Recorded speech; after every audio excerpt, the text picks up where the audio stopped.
नमस्कार किसान साथियों, कैसे हैं आप। उम्मीद करता हूं बहुत ही बढ़िया होंगे। किसान साथियों, आज की वीडियो में हम बात करेंगे मसूर की फसल के उकठा रोग के बारे में।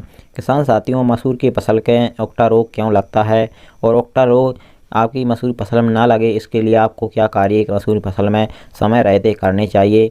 किसान साथियों, अगर आपने आज की हमारी यह वीडियो शुरू से लेकर एंड तक पूरी देख ली तो आपकी मसूरी फसल में उकठा रोग एवं पौधे सूखने की समस्या बिल्कुल नहीं आएगी और समय रहते आप अपनी मसूर की फसल को बर्बाद होने से बचा पाएंगे। किसान साथियों, उससे पहले हमारा आपसे बस एक ही निवेदन है, अगर आपने अभी तक हमारे चैनल को सब्सक्राइब नहीं किया हुआ है तो इसी प्रकार की आपकी सभी फसलों की सही और समय पर जानकारी सबसे पहले पाने के लिए चैनल को सब्सक्राइब कर लीजिए, वीडियो को लाइक कर दीजिए और ज़्यादा से ज़्यादा हमारे सभी किसान दोस्तों के साथ इस वीडियो को शेयर भी करिएगा। किसान साथियों, अगर आप खेत की तैयारी के समय अपनी मिट्टी का उपचार कर लेते हैं तो मसूर की फसल में उकठा रोग आने के बहुत कम चांस हो जाते हैं। इसके अलावा अगर आपने मसूरी फसल का बीज उपचार नहीं किया हुआ है तो भी आपकी मसूरी फसल में उकठा रोग आ सकता है। लेकिन किसान साथियों, अब समय गुजर चुका है, आपकी मसूर की फसल की बुवाई हो चुकी होगी। तो इस समय पर आपको क्या करना चाहिए, जब आपकी मसूर की फसल के पौधे सूखते हुए आपको नज़र आएँ तो उस समय पर आपको अपनी मसूर की फसल में फंगीसाइड का स्प्रे करना चाहिए। यही एकमात्र उपाय होता है। मसूर की फसल जब उग आती है और उसके बाद में पौधे सूखने लगते हैं, उकठा रोग मसूर की फसल में आने लगता है, तो केवल हम फंगीसाइड का स्प्रे करके ही मसूर की फसल में उकठा रोग के होने वाले नुकसान से हम मसूर की फसल को बचा सकते हैं। तो आपको क्या करना है, जब भी किसान साथियों आपकी मसूर की फसल के पौधे सूखते हुए नज़र आएँ तो उस समय पर आपको अपनी मसूर की फसल में फंगीसाइड का प्रयोग कर देना है।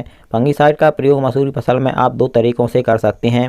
पहला तो जब आपकी मसूर की फसल 30 दिन की हो जाती है, उसके बाद में पौधे सूखते हैं और उस समय पर आप अगर अपनी मसूर की फसल में सिंचाई करना चाहते हैं तो उस समय पर आपको सिंचाई करने से पहले 1 बैग यूरिया लेना है और 1 बैग यूरिया में आपको कार्बनडाजिम 50% WP को 1 kg मात्रा इसकी लेनी है और 1 बैग यूरिया में मिला करके आपको 1 हेक्टेयर खेत में इसका छिड़काव कर देना है।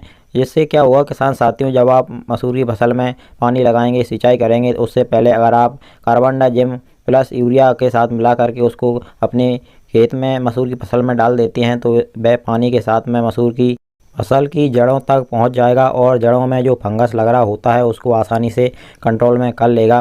किसान साथियों, यह उपाय आप तब भी कर सकते हैं जब आपकी मसूर की फसल में उकठा रोग नहीं लग रहा हो और पौधे सूखते हुए नज़र ना आ रहे हों। फिर भी आप पानी लगाने से पहले अगर कार्बनडाजिम को अपनी मसूर की फसल में छिड़काव कर देंगे तो पानी लगाने के बाद में भी आपकी मसूर की फसल में उकठा रोग आने के बहुत कम चांस हो जाएंगे।